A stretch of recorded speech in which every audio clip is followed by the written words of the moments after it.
So பார்க்கலாம் அப்படின்னு சொல்றாரு. உடனே சென்னையிலேருந்து சீஃப் செக்ரட்டரி வரைக்கும் பேசி அடுத்த நாள் காலையில் கூப்பிட்டு என்கிட்ட பேசி கோயம்புத்தூர் மாவட்ட ஆட்சியர் என்கிட்ட கூப்பிடுறாரு. கூப்பிட்டு ஹாஸ்பிட்டல் கூப்பிட்டு சொல்லியாச்சு, நீங்கள் வர சொல்லுங்கிறாங்க. உடனே நானும் நம்ம பத்திரிகையாளர்கள்லாம் சேர்ந்து 2-3 பேர் போய் கொண்டு போய் அட்மிஷன் செய்து என்று அறுவை சிகிச்சை செய்து நலமோடு வீட்டுக்கு கூப்பிட்டு வந்திருக்கிறோம். ஆனால் அவர் நம்ம சங்கத்தில் இல்லை, இருந்தாலும் பத்திரிகை அன்பர் அப்படிங்கிறதுக்காக உதவி செஞ்சிருக்கோம். அதனால எதையும் கருத்தில் வைத்துக் கொண்டு ஏதேனும் ஒரு நோய்வாய்ப்பட்டால் அவர்களுக்கு ஒரு விபத்து என்று சொன்னால் இன்சூரன்ஸ் அதை காப்பீடு செய்ய வேண்டும். அனைவருக்கும் ஒரு காப்பீடு செய்யலாமா? இளங்கோ சம்மதிக்கிறாரு, அதுக்குள்ள போயிட்டாரு. அங்கிருந்து பின்னால் வந்து ஓகே சொல்றாரு.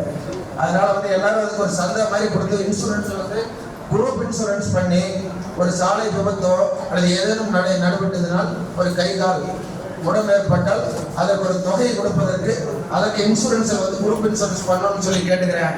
அதற்கு உங்களுடைய ஒத்துழைப்பை நீங்கள் எல்லாம் கொடுக்க வேண்டும் என கேட்டுக்கொண்டு வாய்ப்புக்கு நன்றி கூறுகிறேன்.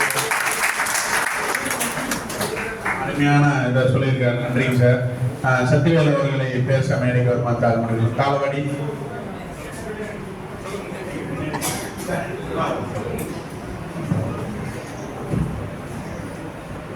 அனைவருக்கும் வணக்கங்க. நான் பேர் சத்திவேல். நான் ஈரோடு மாவட்டம்